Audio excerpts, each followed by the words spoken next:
इस समय का आप लोग सब लाभ प्राप्त करो। ये अनमोल मनुष्य शरीर, इसमें विशेष करके बुद्धि दी है। उस बुद्धि से पीछे का आपका और आगे का सोचो। कभी शंका मत करो। शंका से अपनी जीवात्मा का विनाश होता है। जिन जिन लोग मत करो, जो भी महात्मा जब कभी भी आए हैं, उन्होंने कोई ऐसा काम नहीं किया जिससे आपकी कोई हानि हो। वो वही काम करते हैं जो सारी मानव आत्माओं का लाभ हो। तो आप लोग शंका करते हो। आपने अभी अपने देश की धार्मिक द्वापर की, त्रेता की, सतयुग की किताबें नहीं पढ़ी है। माता के 101 बच्चे, तो आप ये समझना चाहिए कि जिसको 101 बच्चे, उसकी उम्र तो लंबी होगी। कोई मतलब है कि 100 बरस की, या मतलब है 200 बरस की लंबी उम्र होगी, तब तो 101 ये जानना तो चाहिए। तो वो बच्चे 101 एक ही काम करेंगे। कोई झाड़ू लगाएगा, कोई खेती का काम करेगा, कोई बढ़ई का काम करेगा, कोई धोबी का काम करेगा, तो कोई नाई का काम करेगा, कोई मास्टर बन जाएगा। वो तो सेवा है। माँ के एक ही बच्चे, अलग अलग सेवा हो रही है। सब में परस्पर प्रेम, प्यार, मोहब्बत। फिर जब कुछ समय के बाद जब आप कामों में उलझ गए, तो काम की जातियां बना ली। 2 ही जाति थी, एक सवर्ण थे, एक अवर्ण थे। अवर्ण कहते हैं सब अज्ञानी। जो अज्ञानी है वो अवर्ण है, जो ज्ञानी है वो सवर्ण है। उन अवर्ण को सवर्ण ज्ञान देते थे, परिवार का ज्ञान, समाज का ज्ञान, राजनीति ज्ञान, धर्मनीति ज्ञान। जब वो ज्ञान प्राप्त कर लेते थे तो वो सब सवर्ण हो जाते थे। फिर उनके बच्चे जो पैदा हुए सब अवर्ण। फिर उन्होंने उनको ज्ञान दिया, और जब ज्ञान उनको प्राप्त हो गया तो वो सब सवर्ण। फिर वो पैदा हुए तो सवर्ण और अवर्ण क्यों झगड़ा करते हो? जाति आती कुछ नहीं, सवर्ण और अवर्ण, ज्ञान और अज्ञान। और ज्ञानी अगर अज्ञानी हो जाए तो अज्ञानी तो अज्ञानी है ही, तो दोनों में तूफान मच जाएगा। क्या मिनट लगेंगे? फिर उनके बच्चे जो पैदा हुए सब अवर्ण। फिर उन्होंने उनको ज्ञान दिया, और जब ज्ञान उनको प्राप्त हो गया तो वो सब सवर्ण। फिर वो पैदा हुए तो सवर्ण और अवर्ण क्यों झगड़ा करते हैं? जाति आती कुछ नहीं, सवर्ण और अवर्ण, ज्ञान और अज्ञान। और ज्ञानी अगर अज्ञानी हो जाए तो अज्ञानी है ही, तो दोनों में तूफान मच जाएगा। क्या मिनट लगेंगे? जब महाभारत हुआ, उसके बाद यदुवंशी जब गए तो कितना समय लगा? 56 करोड़ यदुवंशी तुरंत। क्या देर लगी उसको? इतिहास को तो तुम पढ़ो कम से कम। तो ज्ञान अज्ञान, इसी को जानने की जरूरत थी कि क्या ज्ञान है, क्या ज्ञान। ज्ञानी अज्ञान को दूर करते थे, तो हम लोग सब परस्पर परिवार में, समाज में मोहब्बत प्यार, मान सम्मान से, एक दूसरे की इज्जत, सेवा, दया, मेहनत, सब लोग एक दूसरे के काम आते। कोई तकलीफ नहीं थी। क्यों बीमारी होगी जब बुरा काम नहीं होगा? क्यों गरीबी होगी जब बुरा काम नहीं होगा? तो आप शंका में पड़ जाते। शंका मत करो।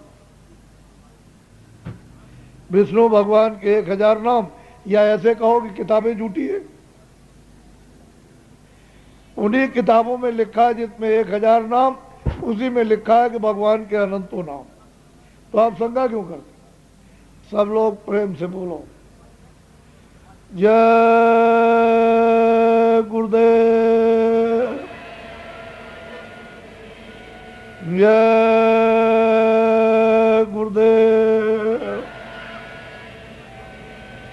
जय गुरुदेव नाम किसका, जय गुरुदेव नाम किसका, जय गुरुदेव नाम किसका। जब प्रभु के अनेकों नाम है तो नाम जगाया जाता है। जब सिद्ध किया जाएगा तो नाम जीवों के लिए लाभकारी होगा। जब तक जगाया और सिद्ध नहीं किया जाएगा तब तक नाम लाभ नहीं करेगा।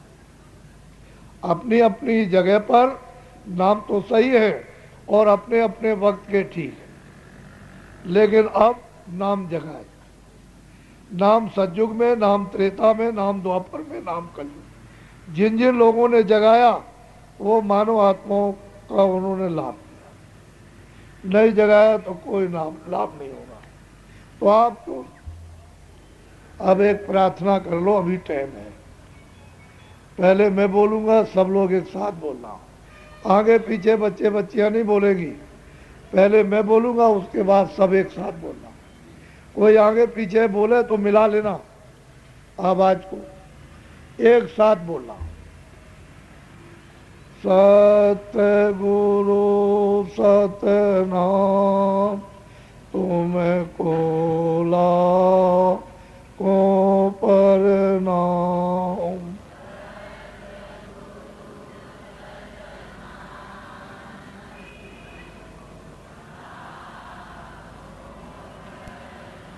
तुमको लाखों प्रणाम।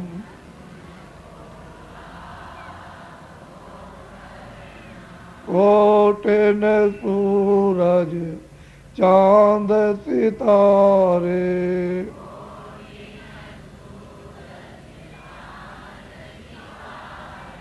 कोटिन सूरज चांद सितारे,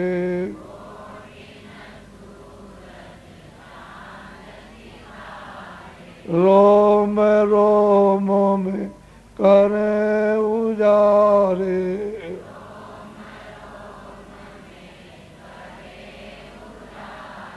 रोम रोम में करें उजारे।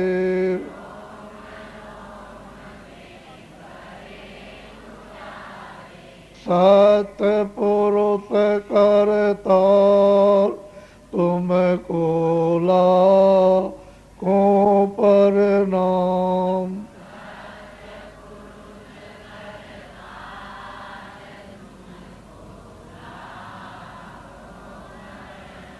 अरबों सूरज चांद सितारे,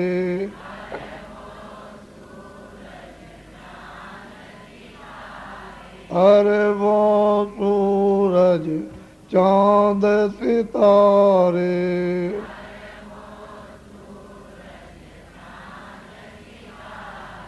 रोम रोम में करें उजारे,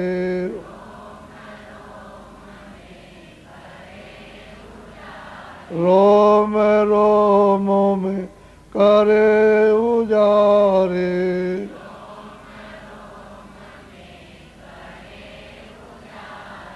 अलख पुरुष करता तुमको लाखों प्रणाम।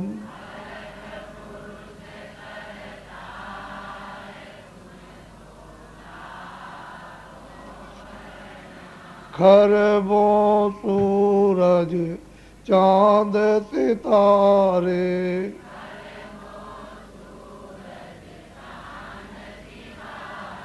खरबों सूरज चांद सितारे,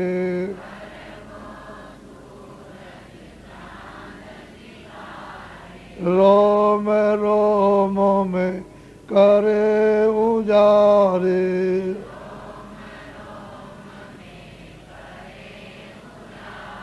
रोम रोम में करे उजारे,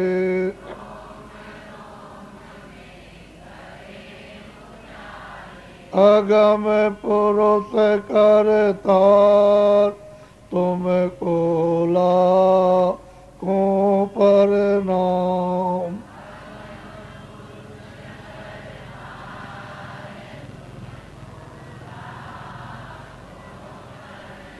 नील नील शशि मान उतारे,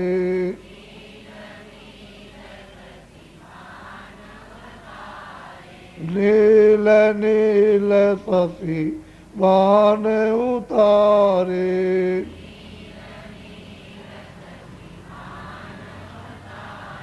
रोम रोम में करे उजारे,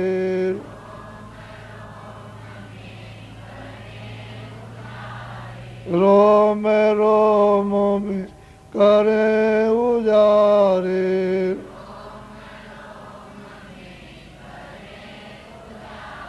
अनामी पुरुष करतार, तुमको लाखों प्रणाम।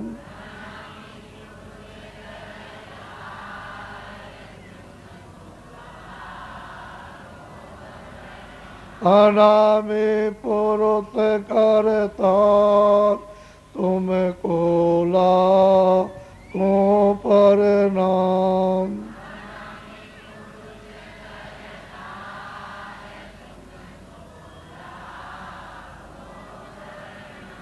तुमको लाखों प्रणाम।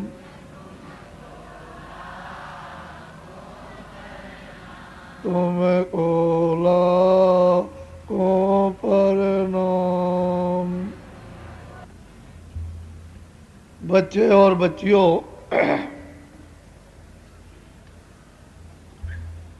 बहुत ही ध्यान से अपनी बुद्धि पर जोर देकर के सुनेंगे। ये जिस देश में आप रह रहे हो ये आपका नहीं है। परदेश में आप बस्ती बसा रहे हो, धोखा हो जाएगा, आपकी सब मेहनत व्यर्थ चली जाएगी, एक भी मेहनत आपके काम नहीं आएगी।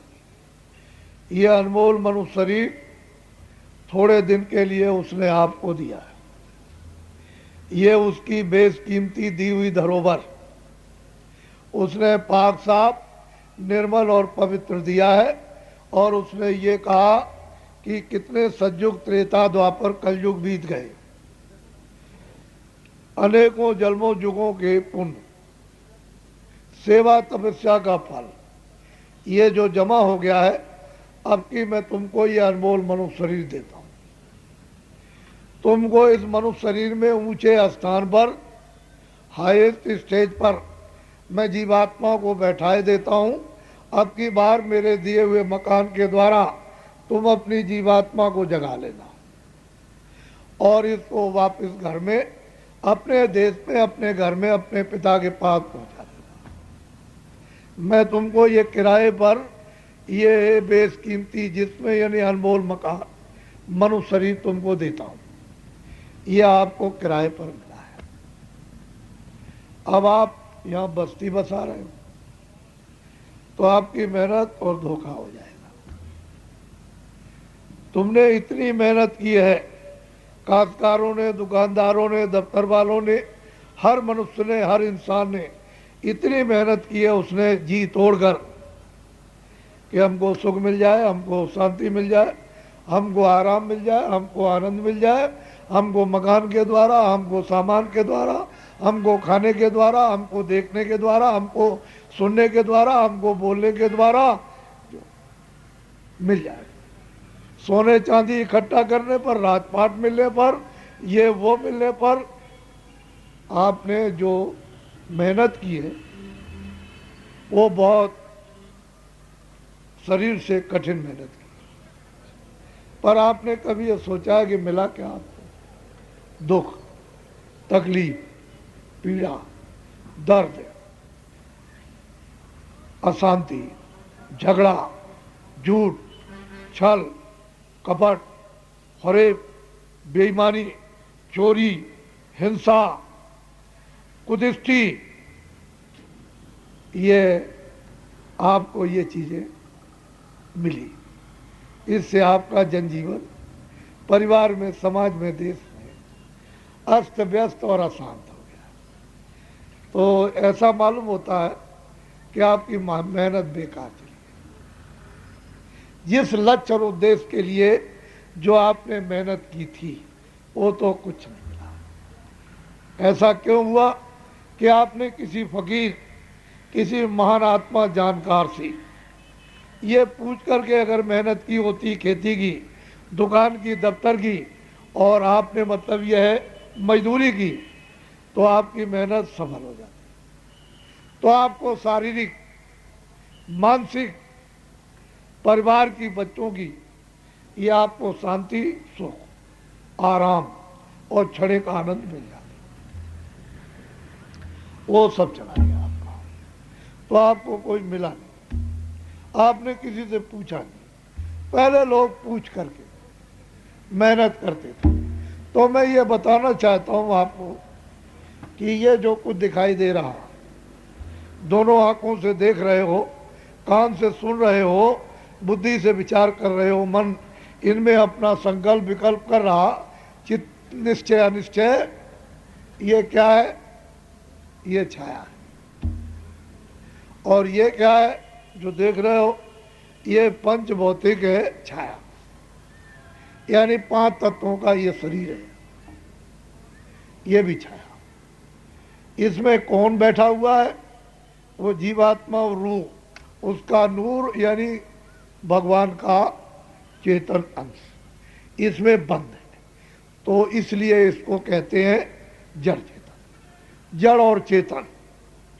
और ये क्या है? ये छाया जड़, जड़ है। ये अमोलक मनुष्य शरीर जो आपको उसने थोड़े ही समय के लिए दिया है। तुम सारे विश्व का हीरा, सोना, चांदी थाली में लेकर के ऐसे आरती करो कि ये मैं तुम पे चढ़ाई देता हूं, इसको खड़ा कर दो। तो ये हीरे जवाहरात इसको खड़ा नहीं कर सकते हैं।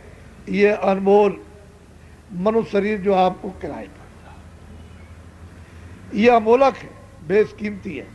उसने धरोहर दी है कि तुम मेरे पवित्र हैं। इस मतलब यह है कि मकान से तुम जल्दी अपनी जीवात्मा को जगा के और उसको पहुंचा के अपना काम पूरा करो, ख़त्म करो, और मैं अपने मकान को वापस ले लूं, लेकिन साफ सुथरा देना, गंदा मत है। तो आप लोगों ने उसके मकान को गंदा कर दिया। कूड़ा कचरा, झूठ, छल, कपट, पाप, निर्दयता, हिंसा, ये आपने घर में, बच्चों में, जानवरों में, इसमें उसमें साफ करके अब दुर्गंध मार रहा। तो बताओ आप किससे आप भगवान की याद करोगे? क्योंकि मन भी गंदा, बुद्धि भी गंदी, चित्त भी गंदा, और अंतःकरण भी गंदा, जीवात्मा भी गंदी, आंख भी गंदी, कान भी गंदे, जबान भी गंदी, ये सब आपका रोम रोम गंदा। तो ये बताओ ये क्या है? किराए का मकान। ये जड़ है, छाया। तो आप किसकी पूजा करते हो? किससे? मन से, बुद्धि से, और फिर उसके बाद में चित्त से, हाथ से, पैर से, आंख से, कान से, जबान से। तो ये क्या है? जड़। ये चेतन नहीं, जड़ है। तो वो स्वीकार कर लेगा पूजा। ये जो इबादत करते हो तो ये वो कबूल करेगा? ना इबादत कबूल करेगा और ना आपकी पूजा स्वीकार करेगा, ना वो प्रार्थना, ना पाठ। ये इसके अंदर जो जीवात्मा, जो चेतन, जो भगवान का अंश यानी खुदा का नूर यानी रूह जो इसमें बंद है, उसका अगर भेद आप जान लो तो वो चेतन है। तो चेतन जीवात्मा, चेतन रूह, वो चेतन परमात्मा खुदा का वो पूजा और भजन कर सकते, तब कबूल हो जाएगा, तब कबूल होगा, स्वीकार हो जाएगा आपका। तो आपने जीवात्मा से तो पूजा और भजन किया नहीं, आपने रूह से तो इबादत की नहीं, आपने छाया से की, तो ये तो उधर जाएगी नहीं, ये तो जड़ है। और वो जीवात्मा चेतन, उसका आपको, रूह का आपको कोई इल्म और कोई आपको ज्ञान नहीं। तो अब ये बताओ, मेहनत तो आपकी समय, आपको मालूम है कि कितने युगों के बाद ये दिया गया, और फिर इसको आप नष्ट किए देते हो। तो आप इसमें कि मेरा, कहता मेरा, वो कहता है मकान मेरा, ये बगीचा मेरा, ये मेरा, और ये सब गांव मेरा, और ये घर का सामान मेरा, और ये जमीन मेरी। दूसरा कहता है तुम्हारा नहीं, मेरा है। और कोई आ गया, उनका देखो लठ है, ये मेरा। तो उसमें काम, क्रोध, लोभ, मोह, अहंकार, ये कौन है? भूत, शैतान, ये चांडाल है, ये घर में घुस जाएंगे, उसके उसके उसके, तो ये बुद्धि को पागल कर देंगे। तो जब बुद्धि को पागल रहेंगे, छोटों बड़ों का, घर में बच्चों का, माँ का, पिता का, आपको क्या ज्ञान रहेगा? कुछ नहीं, कुछ नहीं ज्ञान रहेगा। इसी बीच में आपका समय पूरा होगा। मालिक बुलाएगा अपने सिपाहियों को, चलो सिपाहियों जल्दी से लो ये वारंट, जाओ वो लल्लू सिंह, वो लखन सिंह, वो श्याम देवी, वो नूरजहां, वो मतलब यह है कि जहांगीर, वो उनका वक्त समय पूरा हो गया, ये वारंट ले जाओ और मकान जल्दी खाली करा लो। तो जैसे ही उनकी आवाज सुनेंगे, बात इतनी तेज और डरावनी आवाज, खतरनाक, कि बस सुनते ही रोम रोम एकदम कंपायमान, आंखें अंधी और कान बहरे और जबान बंद और बुद्धि पागल, बस बट से जमीन पर गिर जाओगे। क्या देर लगेगी? बैठे हो, खड़े हो, चल रहे, कुछ नहीं, फट गिरोगे और एकदम से सीधा आकर के दबा लेंगे। कह लगे देखो ये मालिक का हुक्म हो गया, मकान अभी खाली कर दो। उनको क्या तैयार है?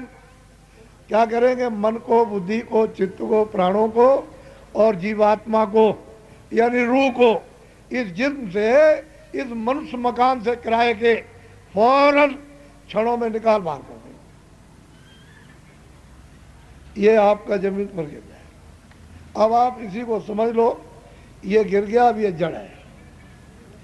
आंख न देख सकती है, न कान सुन सकते हैं, न वाणी बोल सकती है, न है हाथ पैर हिल सकते हैं, ये जड़ है। और ये क्या है? ये भी जड़ है। जिसने जिसकी मेहनत की है इकट्ठा करने की, वो भी जड़ है, ये भी जड़ है। अब ये ना उसके काम ना ये। अब आप खुद इस बात को सोचो, बुद्धि से सोचने का काम करो। मैं आपको ज्ञान दे रहा हूं, आप खेती करो, दुकान करो, दफ्तर का काम पहले करो, मजदूरी करो, बच्चों की सेवा आप पहले करो, आए गए का सत्कार करो, जो कुछ भी ले आओ, खाना खाओ, कपड़े पहनो, अच्छे से अच्छे हो दबाओ, और इस शरीर को निरोगी रखो।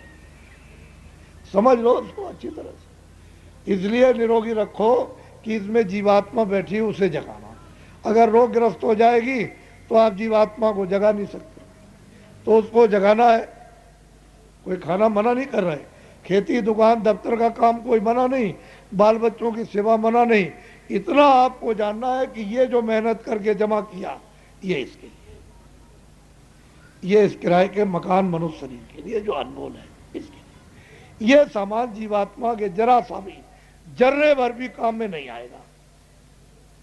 तो ये बताओ कि ये तो ये पड़ा, ये पड़ा, ये, और नफरत हो गई बाल बच्चों को, सबको, तो कपड़ा डाल दिया और फौरन ले चले उठा करके, तो उधर हिंदुओं ने जला दिया, मुसलमानों ने गाड़ दिया। बस ये आपकी मंजिल है। अब आपको ये सोचने की जरूरत है कि ये बताओ जीवात्मा के लिए क्या किया। अरे भाई वो निकाल दी गई, उसके लिए आपने क्या किया? वो तो आप कम से कम सब लोगों को सोचना चाहिए कि ये तो आपने जो किया था वो इसके लिए, तो ये पड़ा, ये पड़ा, इसको फूक ताप करके इसका नाम निशान खत्म कर दिया। इसमें से जर्रे भर कण मात्र सुई की नोक भी आपके साथ नहीं गया, न इसमें से कोई मदद। तो आपको दो अधिकार दिए, एक अच्छे काम करने का, एक बुरे काम का। बुरा से बुरा काम करो, अच्छा से, उसकी तरफ से कोई रोक टोक नहीं। जो भी तुम अच्छे बुरे काम करोगे सब उसके यहाँ लिखे जा रहे। और जब ये समय आएगा तो फौरन यानी सेकंड भी निकाल कर और उधर ले जा कर के आपको खड़ा कर देगा।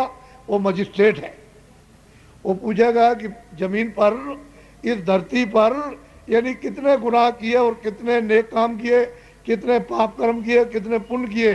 तो आपकी फाइल पूरी नक्शा।